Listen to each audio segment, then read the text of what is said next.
الحمد لله الذي أرسل رسوله بالهدى ودين الحق ليظهره على الدين كله وكفى بالله شهيدا.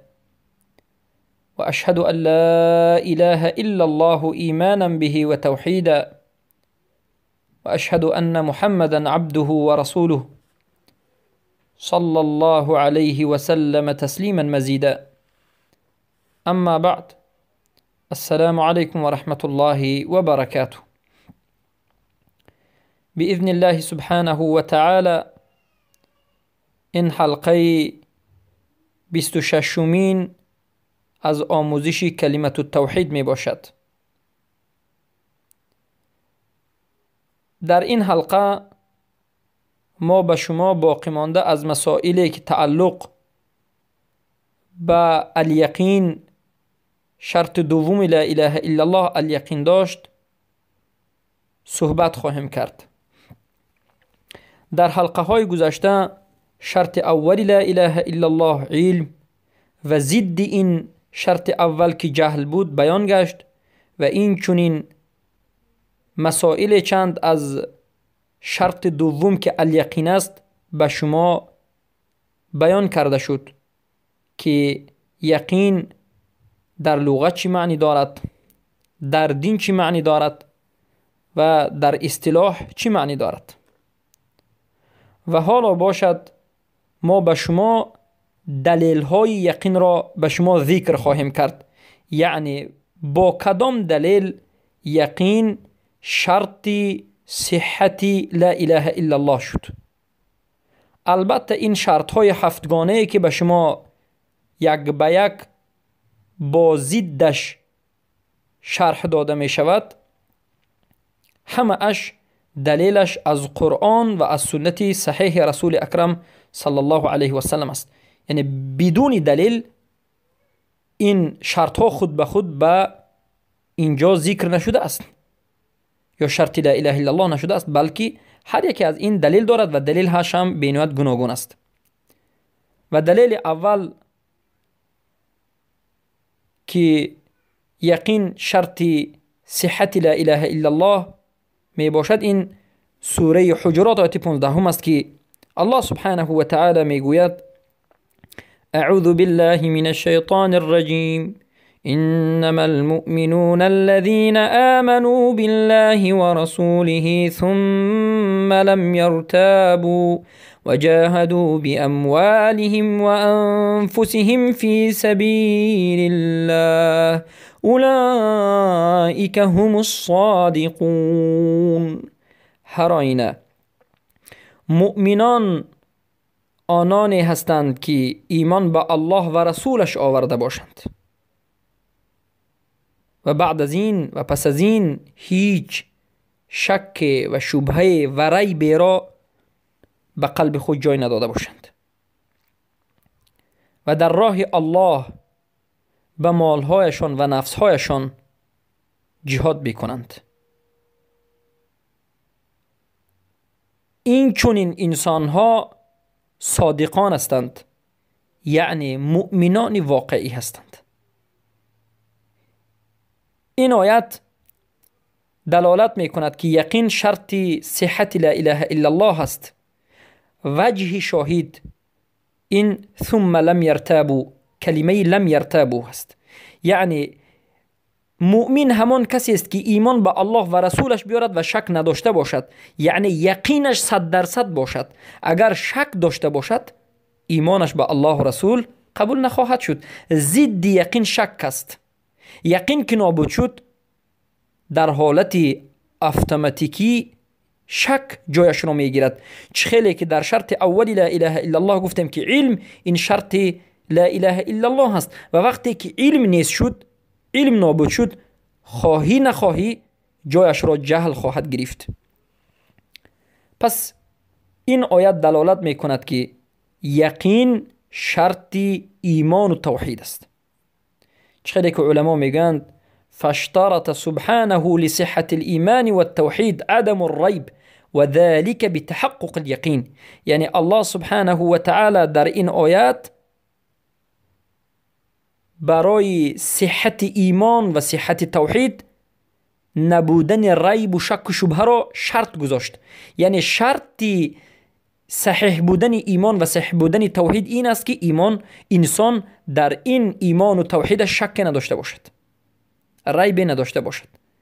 و البته نابود شدن شک و نابود شدن شبهه و ریب تنها به تحقیق کردن یقین به وجود میاد. یعنی وقتی که یقین انسان تحقیق شد به وجود آمد، شک نابود میشد. وقتی که یقین به وجود نآمد، شک به وجود می آید. و علما میگن وجعل الجهاد من لوازم والیقین. یعنی در این آیت الله سبحانه و تعالی جهاد را از چیزهای لازمیت یقین ذکر نموده است. در حقیقت موحدانی که در راه جهاد هستند، اینها یقینشان در حقیقت یقین قوی هست و یقین اونها یقین صادقانه هست و اونها یقین خود را به این عملشان نشان دادند که هیچ شک شبهه به وجود یقین اونها نیست. و این دلیل اول به یقین که شرط لا اله الا الله هست. دلیل دوم سوره بقره آیه 3 و 4 است که الله سبحانه و تعالی میگوید، یا که حتی از دویم آیت سوره بقره تا چهارمش هم اگر تلاوت بکنیم، الله میگه ذلك الكتاب لا ريب فيه هدى للمتقين الذين يؤمنون بالغيب ويقيمون الصلاة ومما رزقناهم ينفقون والذين يؤمنون بما أنزل إليك وما أنزل من قبلك وبالآخرة هم يوقنون. معنای این است که ذلك الكتاب لا ريب فيه، این کتاب قرآن کتاب است که شک شبهه ندارد و این کتاب هدایت برای متقیان است، آنانی که به غیب ایمان می آورند، نماز را برپا می دارند و از آن چیزی که الله برای اونها رزق داده است نفقه می دهند. و آنان کسانی هستند که ایمان می بیارند به همه آن کتاب هایی که الله سبحانه و تعالی نازل کرده است و اینچنین به قرآن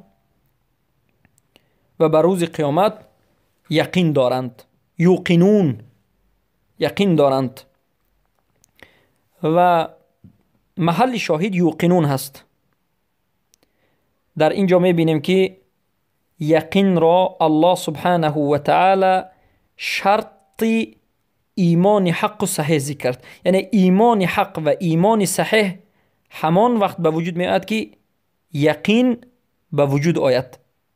شرط ایمان صحیح و درست و سالم و ایمان حق این یقین است. وقتی که یقین وجود ندارد، ایمان صحیح هم وجود ندارد. یقین یکی از مسائل بزرگترین در مسئله توحید و ایمان است. و دلیل دیگر از سوره انفال آیه 2 است که الله سبحانه و تعالی میگوید انما المؤمنون الذين اذا ذكر الله وجلت قلوبهم واذا تليت عليهم آياته زادتهم ايمانا وعلى ربهم يتوكلون. هر آینه و البته مؤمنان آنانی هستند که زمان ذکر الله را میشنوند یا زمانی که ذکر الله کرده می شود دلهایشان به لرزه می آید. و وقتی که به آن مؤمنان تلاوت قرآن کرده می شود، تلاوت های آیت های الله کرده می شود، ایمان هایشان زیاد می شود و به پروردگارشان توکل می کنند. یعنی مؤمنان کسانی هستند که به پروردگارشان توکل کننده هستند. پس در اینجا علما می گویند که فقصر صفت الایمان على اهل الیقین، در این آیت صفت ایمان را به اهل یقین، تنها به اهل یقین ذکر کرد. پس بارک الله فیکم. دلیل سوره چهارم، دلیل چهارم از سوره توبه آیت 45 است که الله سبحانه و تعالی میگوید انما يستأذنك الذين لا يؤمنون بالله واليوم الآخر وارتابت قلوبهم فهم في ريبهم يترددون. ولما میگن فجعل تعالى الشك والتردد وارتياب وعدم اليقين من النفاق الأكبر والذي يكفر صاحبه. در این آیت الله سبحانه و تعالی شک، تردد، شبهه و نبودن یقین را از نفاق اکبر، یعنی از کفر اکبر، از نفاق اکبری که صاحبش را کافر میکند ذکر نموده است. وارتابت قلوبهم فهم فی ریبهم یترددون، یعنی نبودن یقین و شک و شبهه کردن این نفاق اکبر است، خیلی کنایه دلالت میکند. و آیت پنجم و اینچنین این دلیل پنجم برای اینکه یقین شرط لا اله الا الله است که الله سبحانه و تعالی در سوره جاثیه آیت 32 ذکر میکند وَإِذَا قِيلَ إِنَّ وَعْدَ اللَّهِ حَقٌّ وَالسَّاعَةُ لَا رَيْبَ فِيهَا قُلْتُمْ مَا نَدْرِي مَا السَّاعَةُ إِن نَّظُنُّ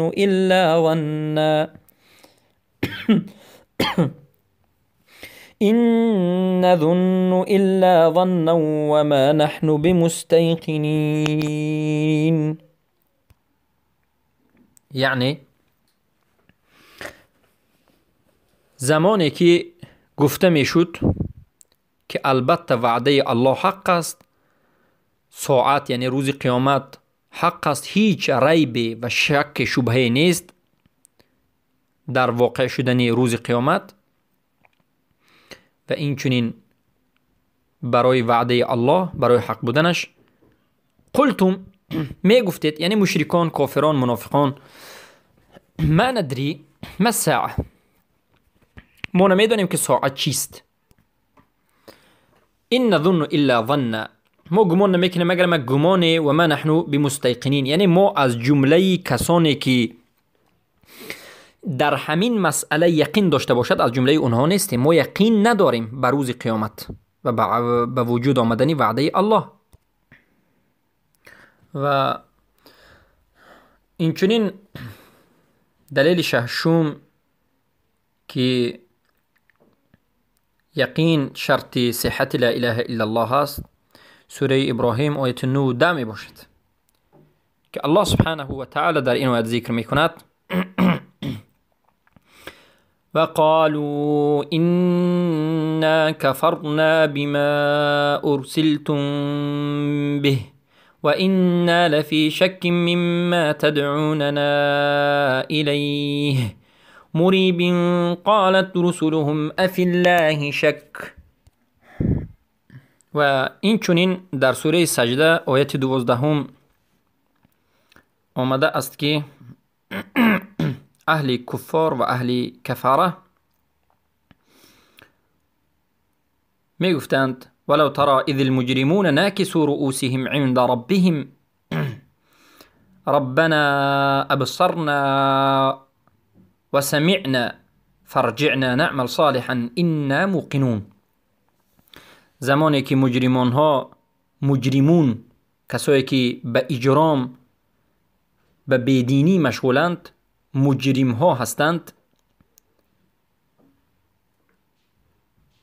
سرهایشان در نزد ربشان پست می شود و خم می شود، اونها می گفتند ربنا، ای رب ما، اله ما، ابصرنا، ما را به ما نگاه بکن، یعنی به ما رحمت بکن و ما را بشنو و ما را بار دیگر به دنیا بازگردان و ما عمل صالح را انجام میدیم. محل شاهد اینجاست که این موقنون، و ما یقین داریم، و ما یقین داریم یعنی یقین کردیم.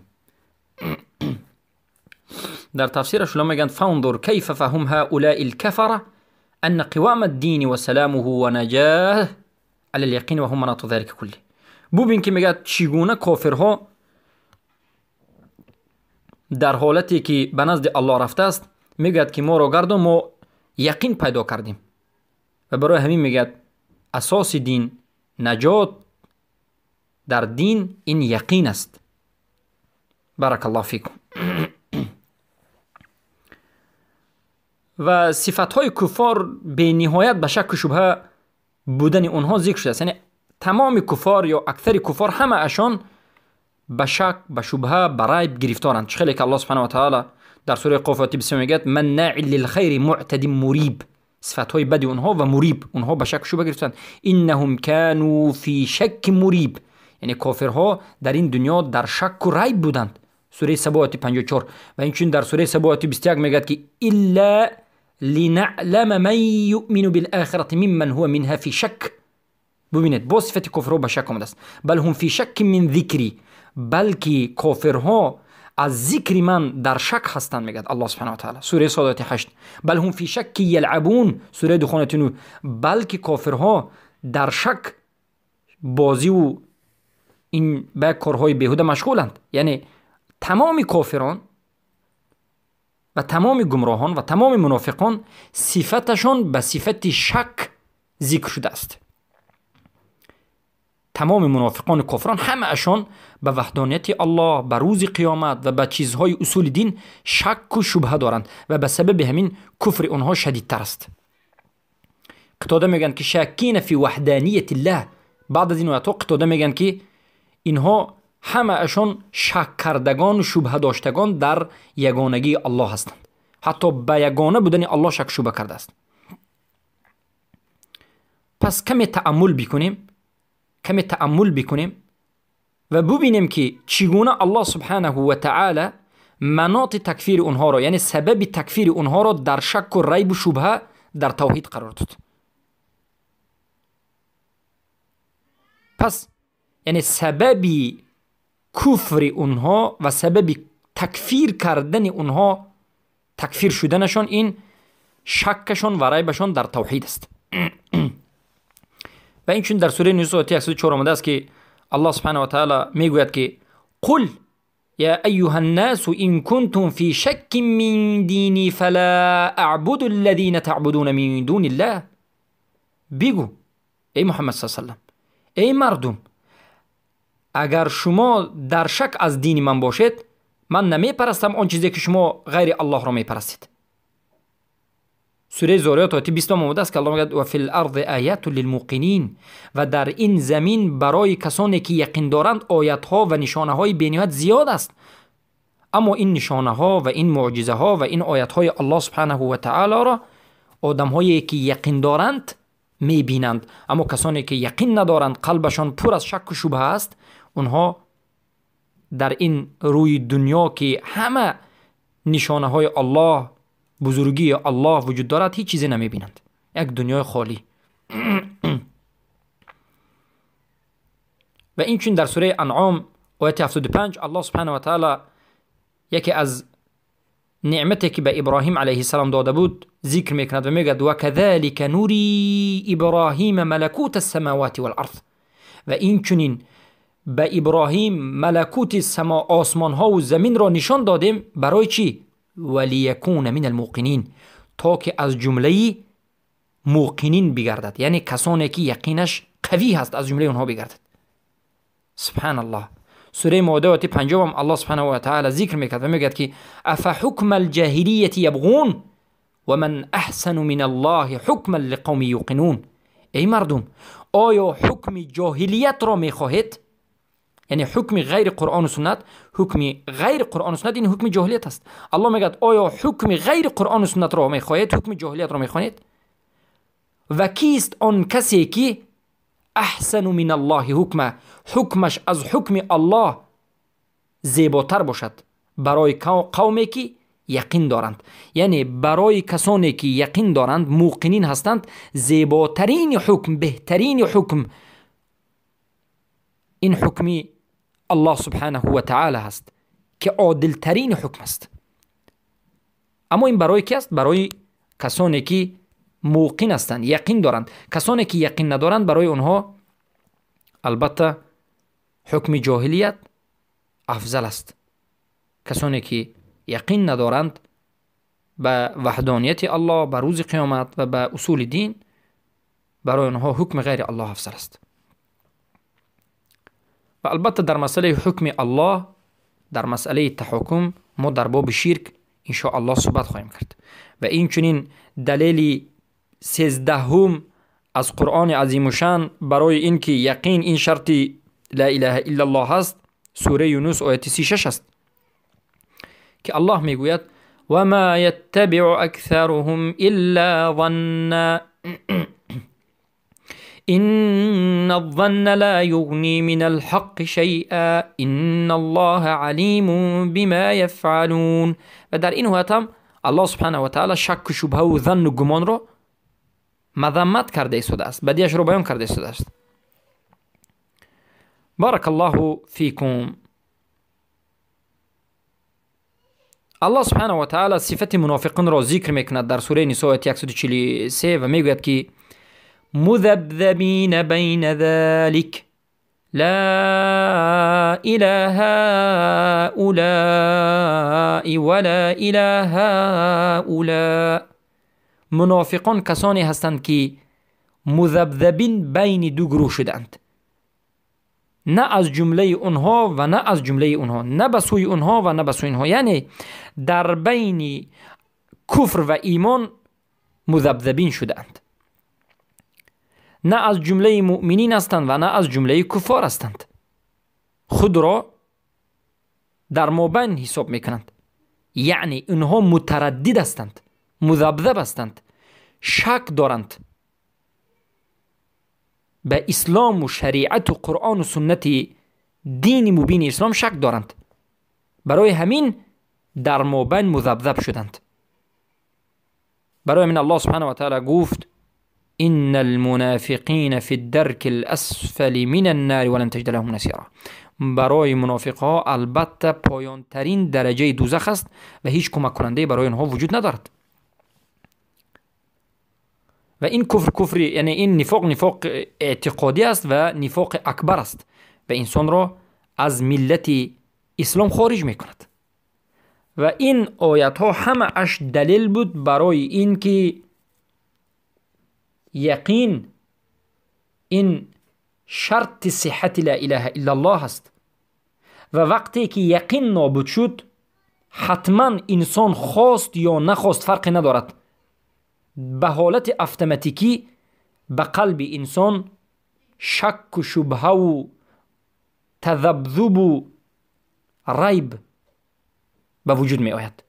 وقتی که یقین رفت، خواهد نخواهد شک و شبهه می آید. وقتی که شک و شبهه به قلب انسان وارد شد و در اصول دین، در لا اله الا الله، در وحدانیت الله، در مسئله آخرت و در مسائل از مسائلی که قرآن و سنت صحیح ذکر کرده است شک بکند، در این حالت کافر خواهد شد.